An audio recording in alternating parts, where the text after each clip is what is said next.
আসসালামু আলাইকুম ওরহমতুল্লাহি ওবরাকাতুহ। ঈদের রাতের বিশেষ আমল দোয়া ও জিকির।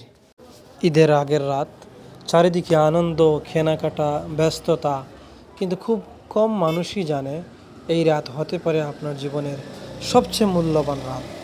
আপনি যদি আজকের রাতকে সঠিকভাবে কাজে লাগান, তাহলে আল্লাহ আপনার জীবন বদলে দিতে পারেন। প্রিয় ভাই ও বোনেরা, ঈদের আগের রাতের কে অনেক আলেম বরকতময় রাত বলেছেন। হাদিসে এসেছে, যে ব্যক্তি ঈদের রাতে ইবাদত করে তার অন্তর মৃত হবে না, যেদিন অন্যদের অন্তর মৃত হবে। সুনান ইবনে মাজাহ। এই হাদিস আমাদেরকে বোঝায় এই রাত অবহেলা করার মতো নয়। ঈদের রাতের গুরুত্ব, ক্ষমা পাওয়ার রাত। এই রাতে আল্লাহ অনেক বান্দাকে ক্ষমা করে দেন। যারা রমজানে ইবাদত করেছে তাদের জন্য একটা পুরস্কারের রাত, দোয়া কবুলের বিশেষ সময়। হাদিসে এসেছে ঈদের রাতের দোয়া কবুল হয়, তাই এ রাতে বেশি বেশি দোয়া করা উচিত। এবং নেক আমলের সওয়াব, নামাজ, তাসবিহ, কোরআন তেলাওয়াত করলে অনেক সওয়াব পাওয়া যায়। গাফেল না থাকার নির্দেশ হাদিসে বলা হয়েছে, যে ব্যক্তি ঈদের রাতে ইবাদত করে তার অন্তর কিয়ামতের দিন জীবিত থাকবে। সুবহানাল্লাহ।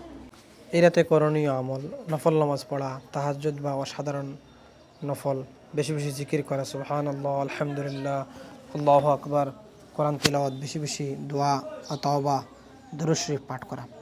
যেগুলো থেকে বিরত থাকা উচিত: গান বাজনা, অশ্লীলতা, আতশবাজি ও অপচয়, রাতভর অযথা আড্ডা। ইস্তেগফার বেশি বেশি বলুন, আস্তাগফিরুল্লাহ, আস্তাগফিরুল্লাহ। এটা গুনাহ মাফের সবচেয়ে সহজ উপায়। জিকির পড়ুন আগের মতোই, সুবহানাল্লাহ, আলহামদুলিল্লাহ, আল্লাহু আকবার, লা ইলাহা ইল্লাল্লাহ। এই জিকিরগুলো আপনার আমলনামা ভারী করবে।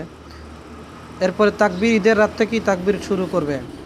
আল্লাহু আকবার, আল্লাহু আকবার, আল্লাহু আকবার, আল্লাহু আকবার, লা ইলাহা ইল্লাল্লাহ, আল্লাহু আকবার, আল্লাহু আকবার, ওয়ালিল্লাহিল হামদ। তাহাজ্জুদ নামাজ পড়ুন, রাতের শেষ অংশে 2 থেকে 8 রাকাত পড়ুন। এটাই সবচেয়ে শক্তিশালী ইবাদত। নফল নামাজ যত পারেন 2 রাকাত করে পড়ুন। ধীরে ধীরে খুশু সহকারে কোরআন তেলাওয়াত করুন। এই রাতে অন্তত 1-2 পৃষ্ঠা হলেও পড়ুন, বেশি হলে তো ভালো, আলহামদুলিল্লাহ। দান সদকা, ঈদের আগে গরিবদের সাহায্য করুন, এটাই ঈদের প্রকৃত সৌন্দর্য।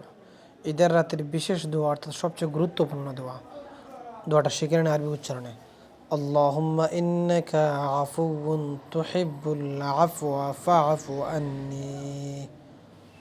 বাংলা উচ্চারণে শিখে নিন: আল্লাহুম্মা ইন্নাকা আফুউন তুহিব্বুল আফওয়া ফাআফু আন্নী। অর্থ: হে আল্লাহ, আপনি ক্ষমাশীল, ক্ষমা করতে ভালোবাসেন, তাই আমাকে ক্ষমা করুন। জামে তিরমিজি। ভাবুন, এই রাত যদি আপনার জীবনের শেষ রাত হয়, আপনি কি মোবাইলে সময় নষ্ট করবেন, নাকি আল্লাহর কাছে কান্না করবেন? এই রাত আপনার জীবন বদলে দিতে পারে। আজকের রাতকে অবহেলা করবেন না। আজ থেকে নিজেকে বদলান। আর এই ভিডিওটি শেয়ার করুন, যাতে আরও মুসলমান উপকৃত হতে পারে। ধন্যবাদ ধৈর্য সহকারে ভিডিও দেখার জন্য, শোনার জন্য। ভালো থাকেন এই পর্যন্ত। আর প্রত্যেকের জন্য দোয়া করবেন। আজকের রাতে একটা গুরুত্বপূর্ণ রাত্র। আসসালামু আলাইকুম ওয়া রাহমাতুল্লাহি ওয়া বারাকাতুহু।